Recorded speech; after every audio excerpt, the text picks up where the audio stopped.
Good afternoon, everyone. Welcome to Research and Innovation Week. It is my great pleasure to provide an overview of the state of the research and innovation enterprise to kick off this exciting week surrounding research and creative work.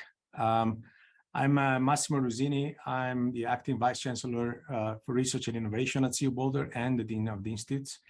I have assumed this role on May 1st of this year, and it has been a great honor to serve in this position.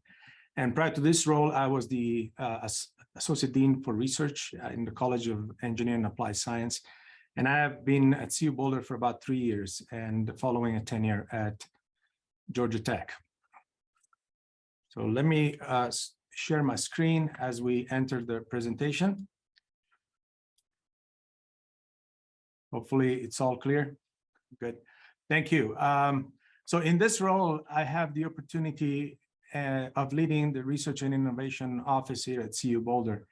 And the mission of RIO is to create global impact by cultivating and supporting collaboration, transformation, and leadership. And we pursue this mission by supporting world-class scholars working in a broad range of disciplines and in diverse fields of study to accelerate ideas through the innovation lifecycle. RIO's mission is supported by activities focused on research development, which includes identifying and pursuing funding opportunities, managing limited submission processes, supporting the development of faculty careers through seed grants and collaborative experiences across campus, and that promote all areas of research and creative work, and also by providing an infrastructure for proposal development. On the research administration side, RIO's work includes the management of contracts and grants, the development of processes for assurance of research integrity and compliance, and the adherence of regulation to practices that govern research involving human subjects and animal research. RIO also manages partnerships devoted to innovation and entrepreneurship through venture partners and the translation and commercialization of the university research portfolio, as well as our relationships with industrial partners and with foundations. Finally, RIO oversees 12 research institutes and 75 plus research centers where most of the research and creative work takes place across our campus.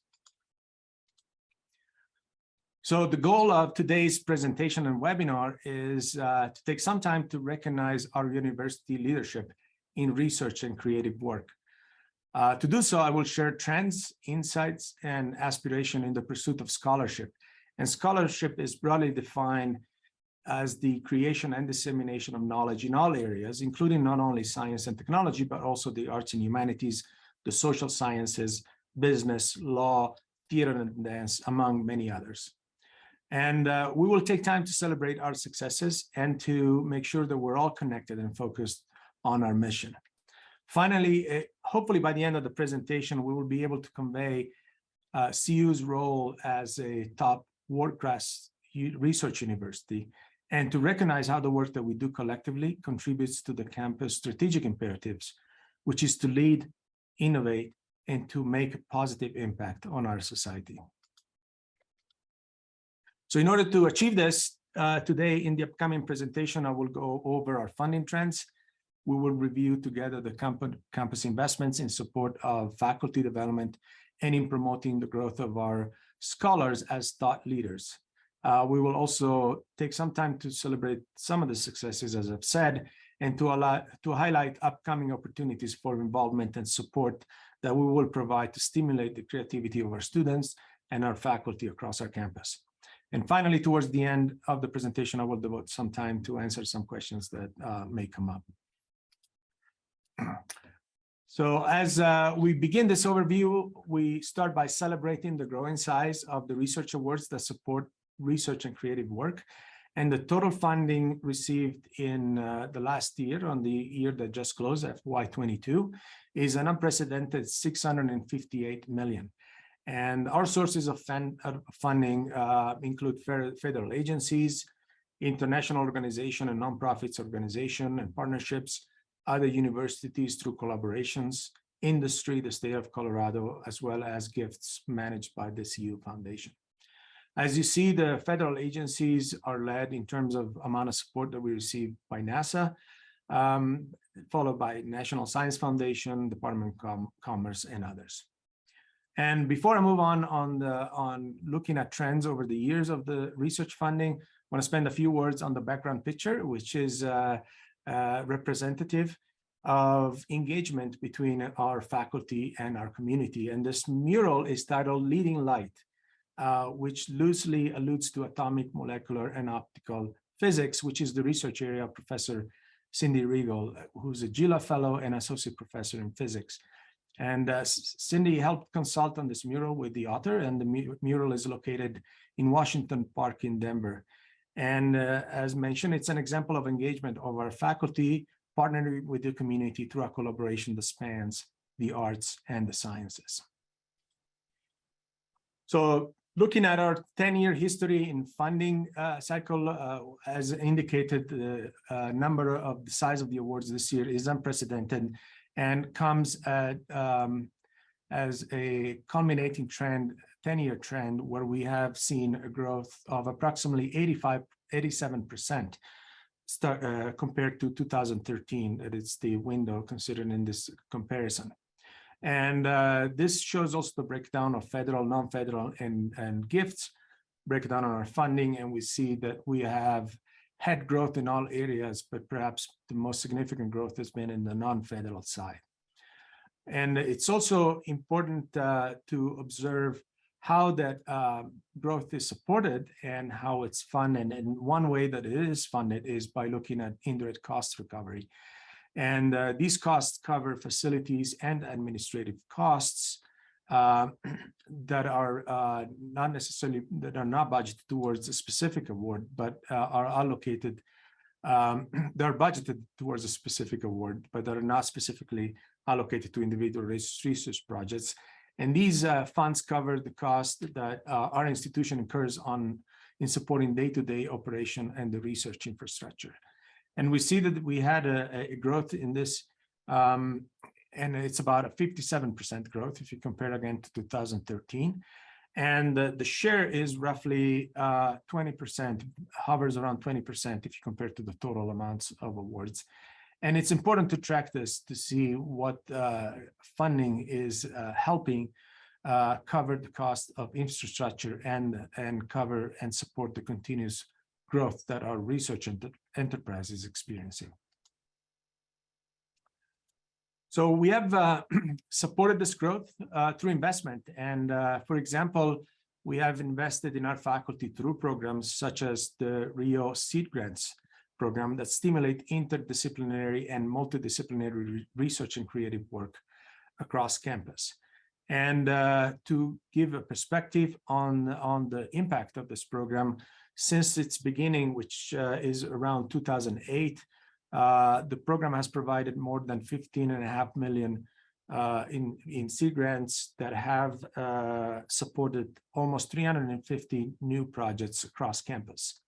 And to have an idea of the cross-section and the impact on various disciplines, looking at the funding that was provided in 2022, last year, the areas that are supported include, for example, anthropology, mechanical engineering, art and art history, chemistry, education, physics, critical media practices, and many more.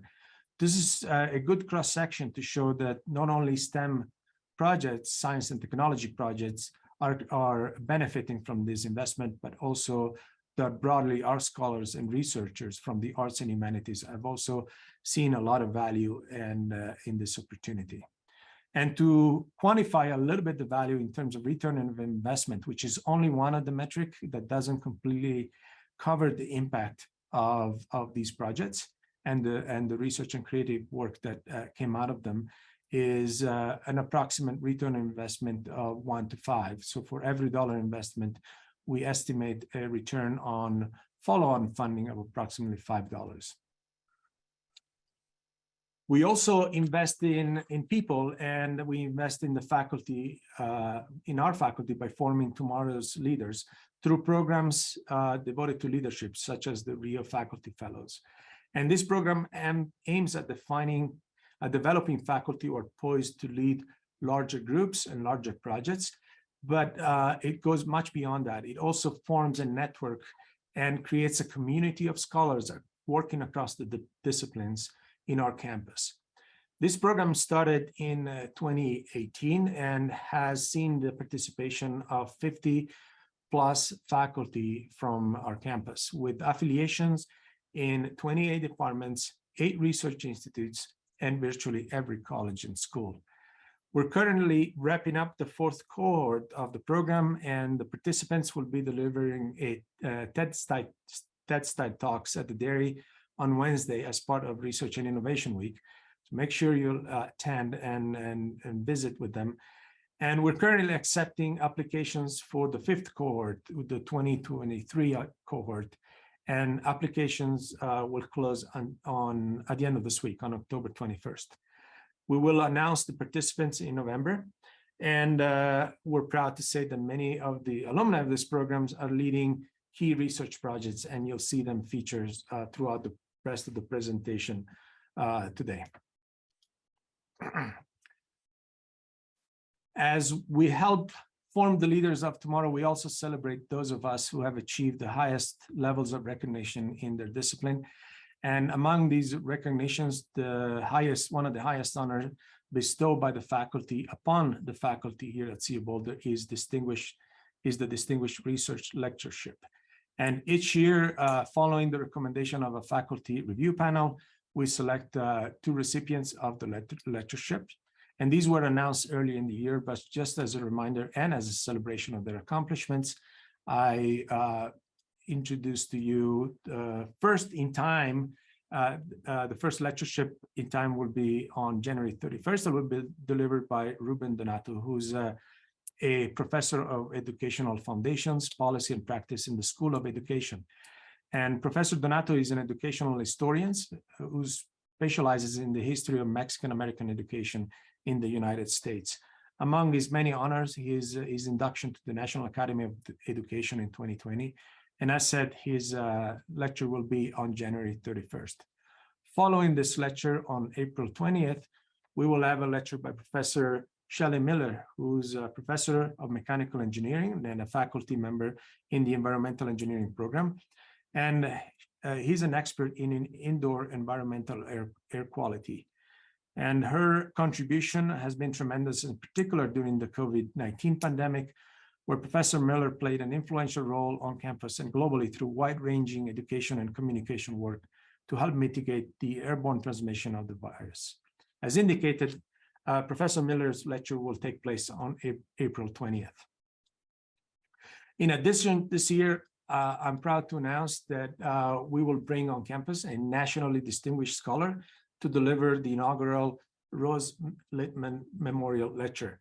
And this lecture was established in memory of Rose Littman, who was the Associate Vice Chancellor of Research and a faculty member in MCDB in the 70s and early 80s. And this lectureship will identify, as part of this lectureship program, we will identify a nationally recognized distinguished scholar to deliver a distinguished lecture this spring. And the faculty committee has been at work at identifying the inaugural speaker, and we'll be able to announce that person and the time of this lecture very soon.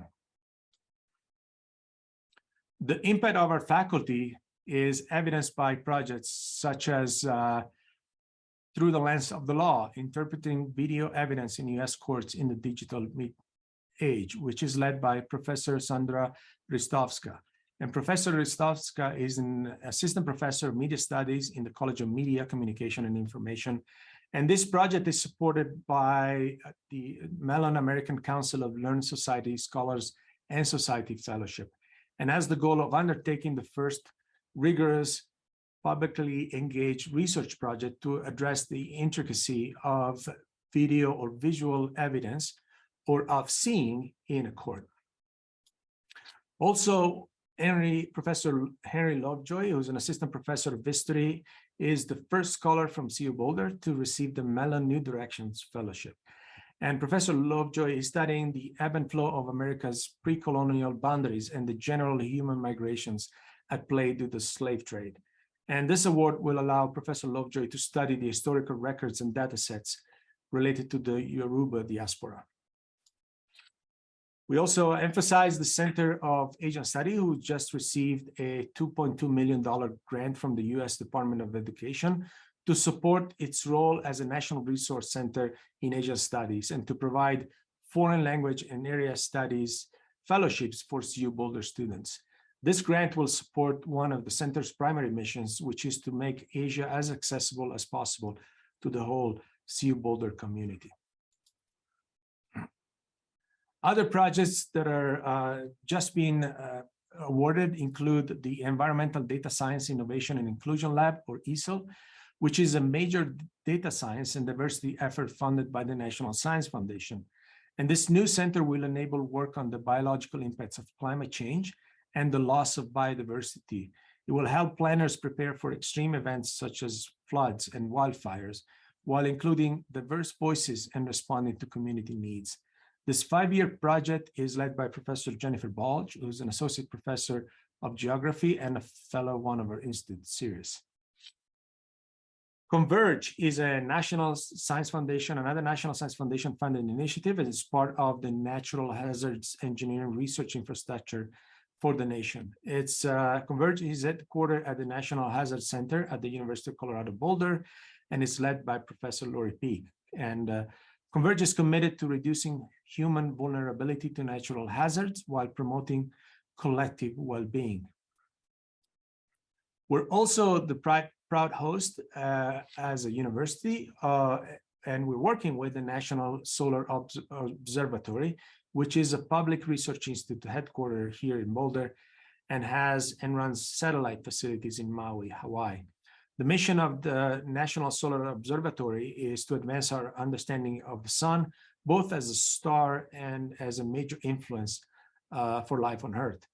And the NSO operates telescopes for use by the US and international solar physics community. And these telescopes include the Daniel K. Inouye Solar Telescope, which was just inaugurated at the end of August of this year, and it's located in Maui.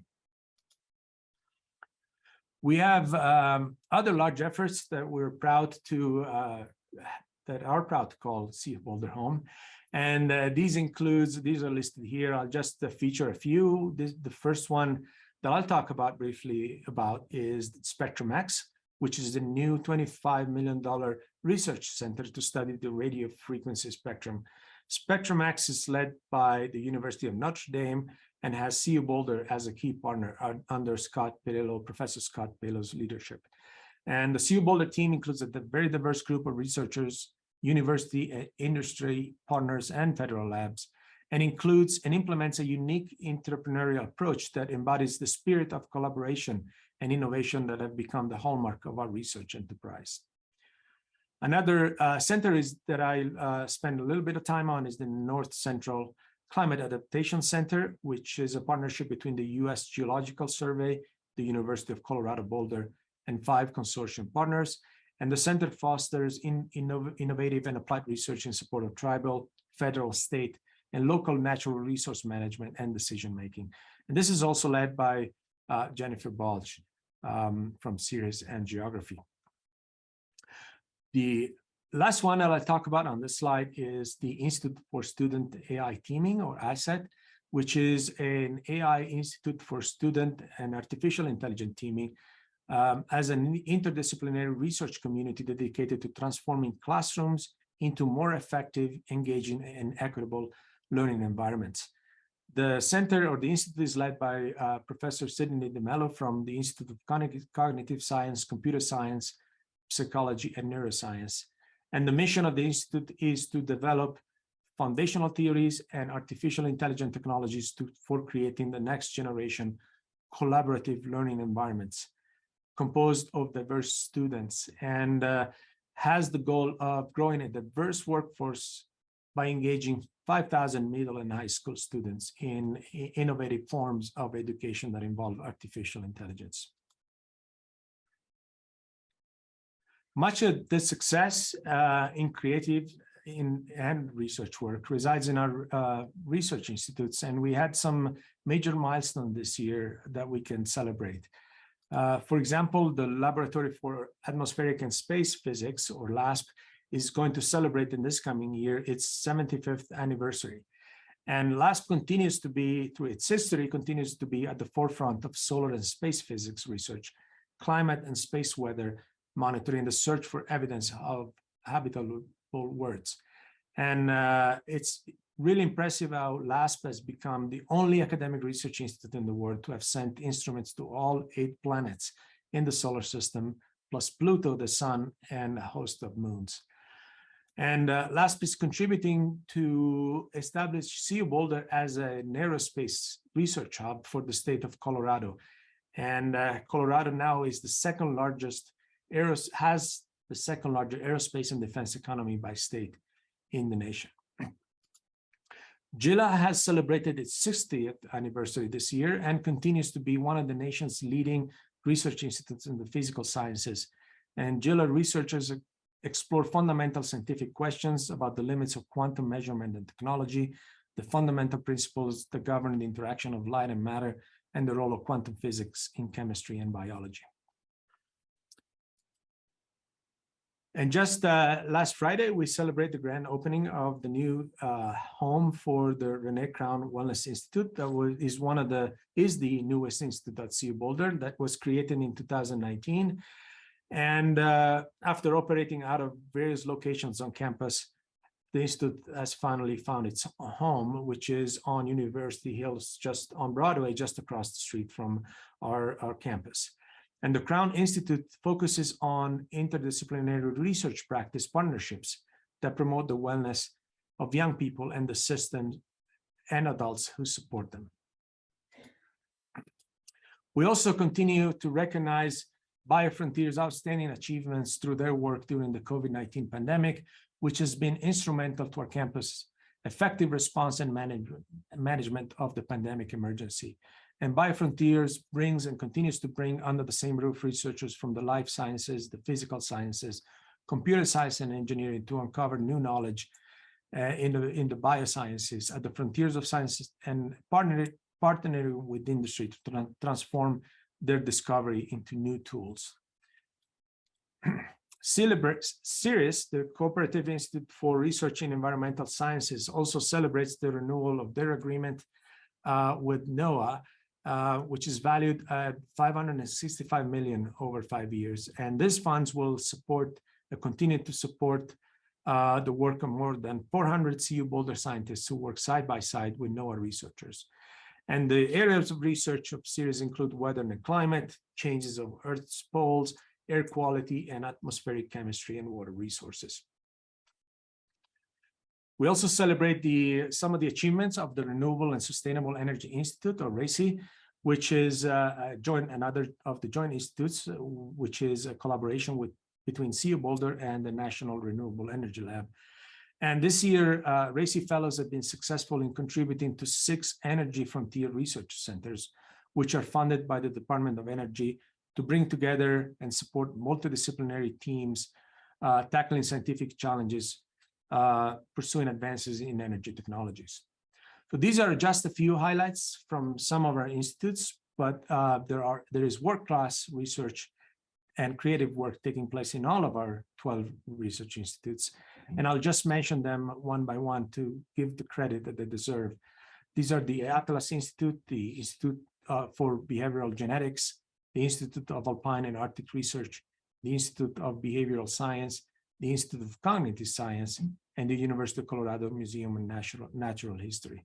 And combined, our 12 research institutes account for more than half of our research funding and the amounts that I've shown earlier. When we, at the campus level, when we see opportunities for greater impact, we like to make investment to support and grow and establish strength in specific strategic areas.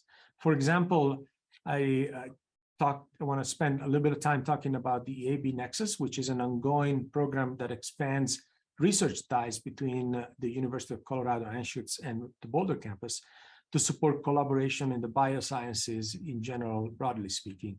but it involves areas such as biochemistry, engineering, arts and sciences, pharmacology and immunology, public health, mental health, and other areas. We're also supporting and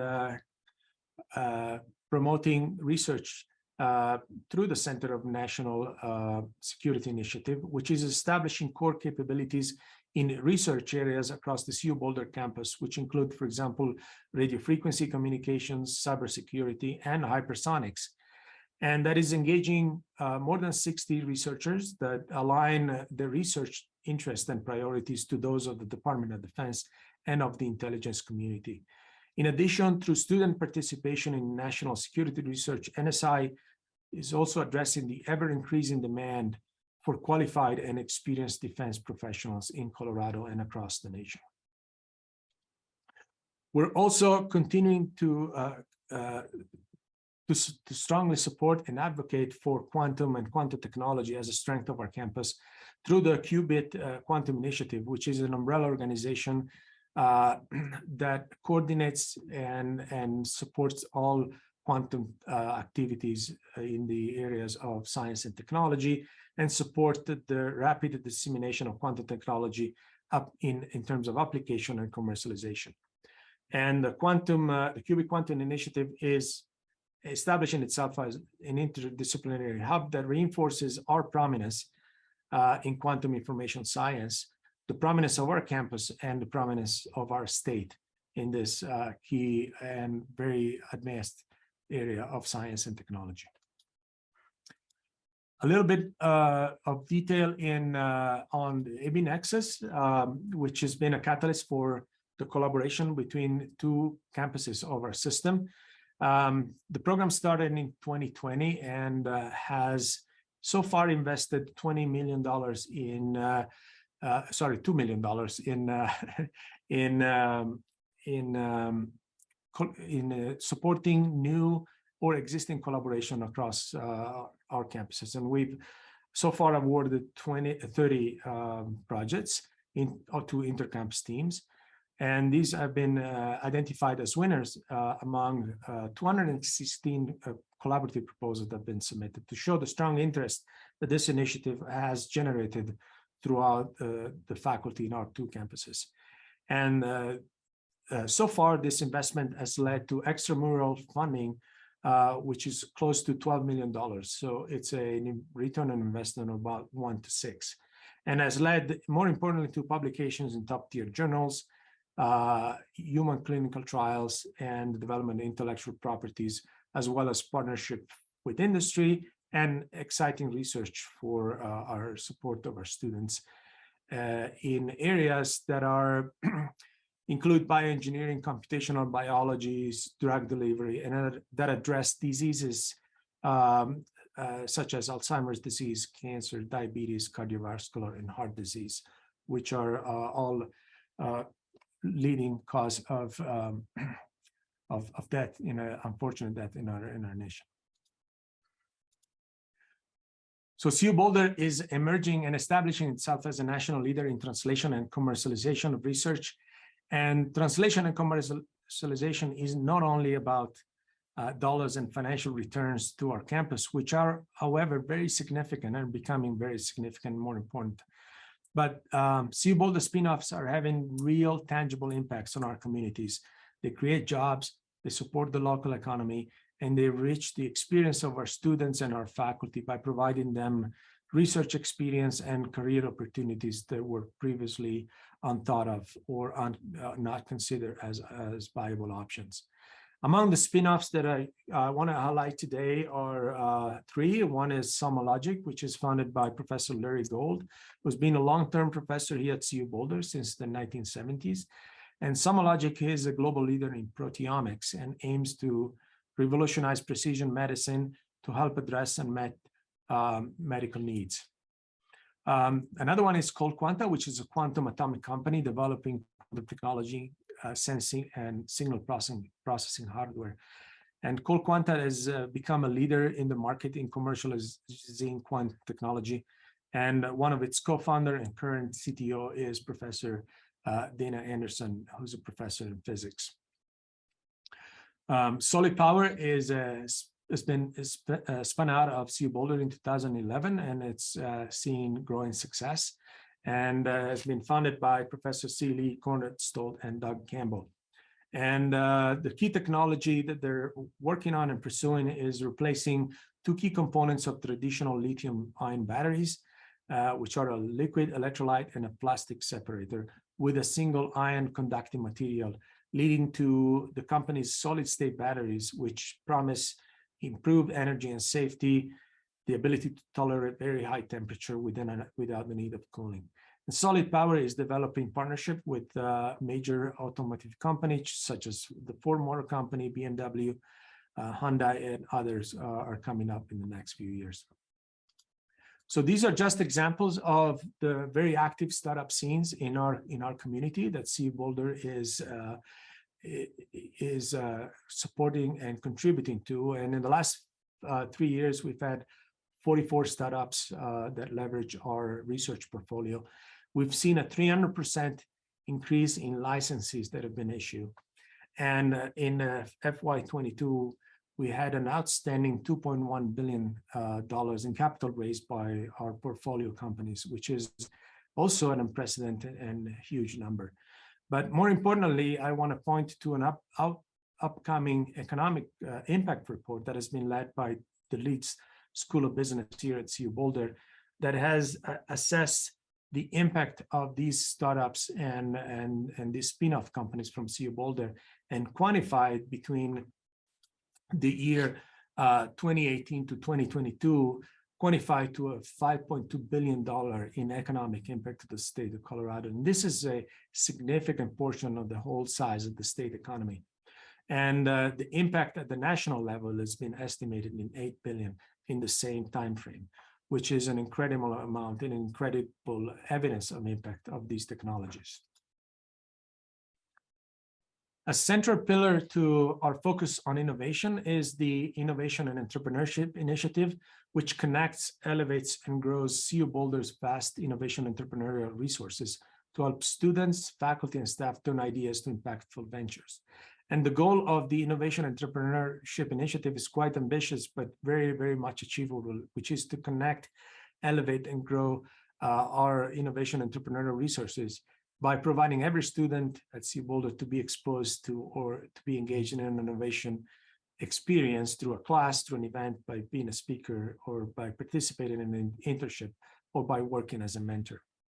And this initiative supports the growing ambition of our students, and approximately 1,000 plus students have self-identified as entrepreneur, and this includes undergrad and grad students. And they can leverage and take advantage of the 75 plus programs that support this journey from an idea to an impact to a commercial venture. And in addition to this, our students and staff and faculty have available 50 plus innovation entrepreneurship infused courses across our campus. And key campus hubs that support the innovation and entrepreneurship ecosystem include the Silicon Flatirons, the Deming Center, the Idea Forge, the Entrepreneurship Center for Music, Catalyze CU, and many more among these. Talking about upcoming events in support of innovation, translation, and commercialization, I want to point out to the coming in the very near future is the Lab Venture Challenge, which will occur on November 2nd and 3rd this coming year. And the Lab Venture Challenge is a partnership between venture partners and the Colorado Office of Economic Development and International Trade, or OEDIT, to fund the university's top innovations that address a commercial need, have identified a clear path to a compelling market, and then are based and leverage a strong scientific basis for their invention. And since its inception, the Lab Venture Challenge has funded more than 95 commercially promising projects at CU Boulder. Next, we will have a destination startup, which will take place in February, in the middle of February. And Destination Startup helps innovate researchers and faculty ready themselves for the process of fundraising and the commercialization of their technology. And the New Venture Challenge culminates in the final that in April 12, 2023, that comes at as a tail end of a month-long set of programming that takes place and starts from the fall all the way through the spring to provide education, training, and mentorship to participants. And NVC gives aspiring entrepreneur, which are mostly students, the chance to build a startup through entrepreneurial events, programming, community support, mentorship, and of course, funding. In terms of opportunities, and I want to also take time to kick off the next cycle of our seed grant program. And today we consider this as a formal launch of the next cycle that will run this year. There will be an information session on November 16, and the deadline for proposals is January 23rd. We will notify winner in the spring around March, April timeframe. In addition to the program as it was run in past year, which it remained at the same in the same format and so on, with the same levels of funding and expected number of projects. We also are working on new funding category, which is designed to provide a separate pool of funding to be available for establishing or leveraging external partnerships with, for example, industry, national lab, other universities, or community nonprofits. Another funding category that we're working on and making available later as a separate funding cycle is an emerging funding category specifically devoted to the arts and humanities. And we expect this will be a separate opportunity. Again, we will announce it later in the year, early 2023. And we're currently developing this funding mechanism, and we're gathering input from campus stakeholders, including the Center for Humanities and the Arts and other in arts and sciences, to identify the areas where this funding pool can make the greatest impact in these disciplines. The AB Nexus is currently running its fall 2020 selection process, and we are currently reviewing 35 proposals, and $500,000 in awards will be made and announced on November 1st for projects to begin on December 1st. And then a next competition will be run in the spring of 2023 with an information session to kick it off in February, and then notice of intent requirements or deadline March 1st, and full proposal deadline will be April 3rd. This funding cycle will include another $500,000 in funding available for this competition for projects to start on June 1st. One last slide to take the opportunity to for thanking you all for attending. This is the kickoff of Research and Innovation Week that is the first time in 2 years that it's taking place. I'm excited about all of the activities that are ongoing. And this is also the first time where we take the time to recognize and provide an overview of research, creative work portfolio, our successes, our highlights, and the opportunity that we all have in front of us to further expand our role as a true lead research university that has achieved, in my opinion, and perhaps in most people's opinions, a world-class leading status in terms of our impact in the research and creative work environment, in terms of our contributions to our society, our state, and our nation. And hopefully we are able to convey that and recognize that role and be proud of it as we launch to a continued effort in supporting our growth and establishing our status. I hope that this presentation will also help people understand the diversity, the complexity, and the integration of our research and creative work within the university broad mission, which is to create and disseminate knowledge through research and education. And in the end, I hope this presentation has convinced everyone that the work of our faculty, our staff, our students, and our alumni contributes to a campus experience where we all lead, innovate, and generate impact. So thank you all for your time, and thank you for attending, and thank you for all your work and contributions.